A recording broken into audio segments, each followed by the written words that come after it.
हाँ, तो अब हम क्या देखने जा रहे हैं, इलेक्ट्रिक फील्ड, ठीक है, विद्युत क्षेत्र। तो किसी आवेश, है ना, किसी चार्ज पर वह क्षेत्र जो उसके द्वारा उसके विद्युत प्रभाव को अनुभव किया जा सकता है, मतलब कि वह क्षेत्र जहाँ आवेश का जो विद्युत प्रवाह है, हाँ, उसको अनुभव कर सकते हैं, वो क्या होता है, विद्युत क्षेत्र, ठीक है। तो किसी आवेश या आवेशित वस्तु के चारों ओर का वह क्षेत्र, ठीक है, जहां उसके विद्युत प्रभाव को अनुभव किया जा सकता है, ठीक है, तो उस आवेश का क्या कहते हैं, विद्युत क्षेत्र कहलाता है, ठीक है ना। अब जैसे कि मान लो भाई हमने क्या करा भाई, किसी गली में गए तो वहाँ पर कुत्ता वगैरह रहता है, तो कुत्तों के एरिया रहते हैं, ठीक है ना। तो इसी तरह से मतलब क्षेत्र होता है, ठीक है। अगर उस क्षेत्र के अंदर किसी और कुत्ते को आता है या कोई चोर आता है, तो हमें पता लगता है उसका जो क्षेत्र है कि वो उस क्षेत्र के अंदर आ गया है, और जब वो भौंकता है, उसके ऊपर काटता है, तो हमें उसकी क्या पता लगती है, तीव्रता, इंटेंसिटी कितनी है। तो अगर वो ज़्यादा भौंक रहा है, मान लो काट ही लिया है, तो मतलब कि बड़ा खतरनाक कुत्ता है इस तरह से।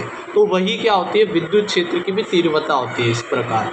इंटेंसिटी ऑफ इलेक्ट्रिक फील्ड क्या होती है कि माना हमें एक आवेश Q जो स्रोत आवेश है, स्रोत आवेश मतलब मान लो कुत्ता है, कोई स्रोत आवेश है, ठीक है, मान लो, ठीक है, कि विद्युत क्षेत्र में स्थित किसी बिंदु P पर सॉरी किसी पर विद्युत क्षेत्र की तीव्रता की गणना करनी है। तो क्या हुआ कि हमने बिंदु P आवेश Q से r दूरी पर स्थित है, मतलब एक बिंदु P ले लिया हमने जो कि r दूरी पर स्थित है, और हमें किसकी गणना करनी है, जो हमारा क्या है, हमारा स्रोत आवेश है, उसकी कितनी क्या है, तीव्रता है। तो उसके लिए हमने क्या करा कि विद्युत क्षेत्र में अब किसी बिंदु पर विद्युत क्षेत्र की तीव्रता उस बिंदु पर एक कूलाम आवेश को रखने पर उसके द्वारा अनुभव किए गए बल के बराबर होती है। मतलब अगर हमें किसी भी आवेश की तीव्रता ज्ञात करनी है, तो हम उस बिंदु P पर, है ना, क्या कर देंगे, एक कूलाम आवेश को रख देंगे,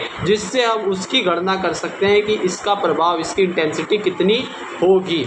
अब देखो भाई, परंतु देखो भाई, एक कूलाम आवेश छोटा मोटा आवेश नहीं है, ये बहुत बड़ा आवेश होता है, ठीक है, बहुत बड़ा, ठीक है।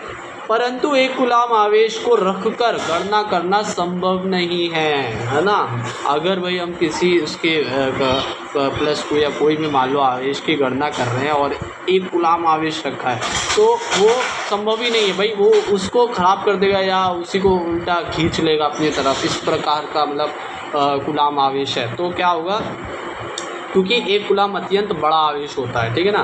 तथा हम परीक्षण आवेश टेस्ट चार्ज Q0 को बिंदु P पर रखते हैं, और आवेश Q0 पर विद्युत क्षेत्र में बल जो लगता है वो F बल लगता है, ठीक है ना। तो यहाँ पर हम क्या करते हैं, जो एक कूलाम है उसको ना लेकर हम परीक्षण आवेश को लेते हैं, ठीक है ना। अब उस परीक्षण आवेश से, है ना, हम क्या करते हैं भाई, उस P बिंदु एक कूलाम की जगह लेते हैं और उस पर F बल लग रहा है, और जो R दूरी पर है, तो हम यहाँ कह सकते हैं कि Q0 जो कूलाम है वो बराबर F के है, ठीक है, पर बल F लग रहा है, और एक कूलाम बल क्या होगा, F बटे में Q0, तो इससे हो जाएगा। और अब हम यही फॉर्मूला लगाएंगे कि जो विद्युत जो क्षेत्र तीव्रता EP है वो बराबर किसके है, F बराबर में Q0 के, ठीक है ना। और EP स्रोत आवेश Q के विद्युत क्षेत्र में स्थित बिंदु P की विद्युत क्षेत्र तीव्रता है। तो हमें पता ही है भाई, जो हमारा क्या है, स्रोत आवेश है, उसकी जो विद्युत क्षेत्र तीव्रता है P के उससे है, ठीक है। F जो है वो परीक्षण आवेश Q0 पर बल है,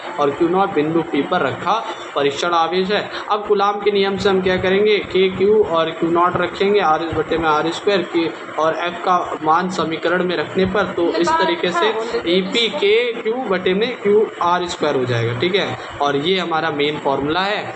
अब मान लो अलग उसमें रखा हो, ठीक है ना, मान लो ये माध्यम उसका निर्वात में है, तो E0 हो जाएगा ये, ठीक है ना। और इसका जो स्लोप आएगा, जो मतलब E0 इज इक्वल टू में 1/4πε0 गुणा, और वही जो हमारा Q बटे में R² चल रहा है वही रहेगा। और अगर हम यहाँ पर EP देखें, वो जो होता है वो प्रोपोर्शनल जो होता है वो होता है K और Q के, तो इनका जो ग्राफ आता है वो कैसा आता है, कांस्टेंट आता है। और जो EP और जो दूरी R² है वो कैसा है, क्या है, हमारा व्युत्क्रमानुपाती है, ठीक है। तो वो कैसा आएगा, इसका स्लोप कैसा आएगा, उसका पैराबोलिक स्लोप आएगा। ठीक है ना, तो इस तरीके से हमने ये चीज़ें देखी है।